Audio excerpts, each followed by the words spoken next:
ഉപവാസങ്ങളെക്കുറിച്ചുള്ള ചിന്തകളിൽ പ്രധാനപ്പെട്ട ഒരെണ്ണം, കുറച്ചുപേർ ഈശോയോട് ചോദിക്കുന്നതാണ്, നിന്റെ ശിഷ്യന്മാർ ഉപവസിക്കാത്തതെന്ന്. ഫരിസേയരും നിയമജ്ഞരും ഒക്കെ വലിയ ഉപവാസത്തിന്റെ ആൾക്കാരായിട്ട് നടക്കുമ്പോഴാണ് യേശുവിന്റെ കൂടെ കുറച്ചുപേര് ആടിപ്പാടി ആഘോഷം നടക്കുന്നു. അവർക്ക് ഉപവാസമൊന്നുമില്ല.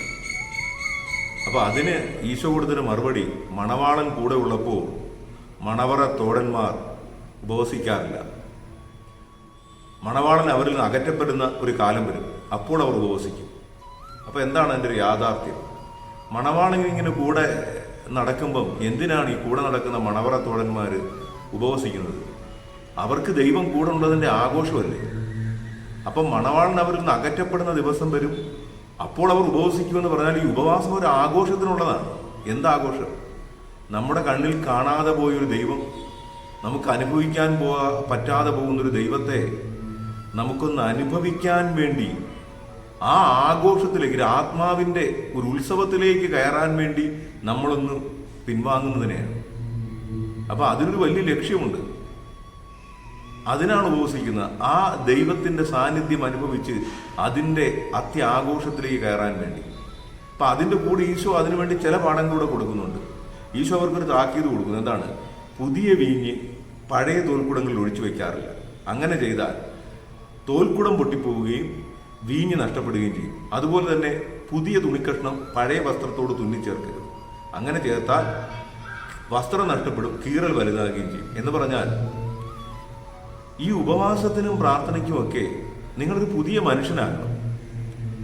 ഈ ഉപവാസം എന്നൊക്കെ പറഞ്ഞാൽ നിങ്ങളൊരു പുതിയ കാര്യം അഭ്യസിക്കുകയാണെങ്കിൽ അതൊരു പഴയ ജീവിതത്തിലാകരുത്.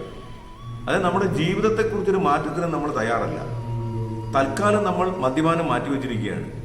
ഇനി ഈസ്റ്ററിന് ഉയർത്തെഴുന്നേൽക്കുന്നത് നമ്മളിലെ ദുശീലങ്ങളൊക്കെ തന്നെയായിരിക്കും.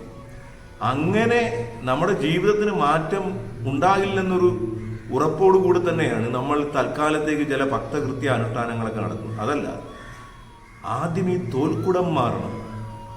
നമ്മുടെ ജീവിതം പൂർണ്ണമായിട്ട് നല്ല കാര്യങ്ങൾക്കായി, ക്രിസ്തുവിന് വേണ്ടി, അവന്റെ സ്നേഹത്തിന് വേണ്ടിയൊക്കെ ആത്യന്തികമായൊരു മാറ്റം നമ്മളിൽ ഉണ്ടാകണം.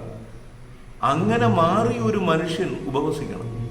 അല്ലാതെ നമ്മുടെ എല്ലാ ഭക്തകൃത്യങ്ങളിലും നഷ്ടപ്പെട്ടൊരു ദൈവസാന്നിധ്യമുണ്ട്. കുർബാനയിൽ പോലും ദൈവസാന്നിധ്യം ചിലപ്പോൾ നഷ്ടപ്പെട്ടിരിക്കുന്നു. മനുഷ്യർ തമ്മിലുള്ള തർക്കങ്ങളും കലഹങ്ങളുമാണ്. നമ്മുടെ പെരുന്നാളുകളിൽ, ആൾക്കൂട്ടങ്ങളിലെല്ലാം അതിൻ്റെ ബാഹ്യമായ ചില മോടികളാണ് നഷ്ടപ്പെട്ടിരിക്കുന്നു. അപ്പോൾ ആ നഷ്ടപ്പെട്ട ദൈവസാന്നിധ്യത്തെ കണ്ടെടുക്കാൻ അത്തരമൊരു ലക്ഷ്യം വെച്ചുകൊണ്ട് നമ്മൾ ഉപവാസത്തിലേക്കും പ്രാർത്ഥനയിലേക്കൊക്കെ കടക്കുക, ഒരു പുതിയ മനുഷ്യനായിട്ട്. അല്ലാതെ പഴയ കാലഘട്ടങ്ങളും പഴയ ജീവിതവും പഴയ ആരാധനകളും അങ്ങനെ തുടരും. ഇടയ്ക്കൊരു പട്ടിണി, അതിന് ഉപവാസം എന്ന് വിളിക്കരുത്.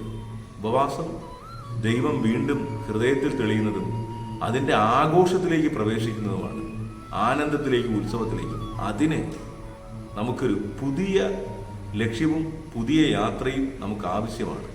നമുക്ക് ചിന്തിക്കേണ്ടതാണ്, എന്ത് ആണ് ഞാൻ ലക്ഷ്യം വയ്ക്കുന്നത്, ഏത് യാത്രയാണ് ഞാൻ ആരംഭിച്ചിരിക്കുന്നത്. നന്ദി.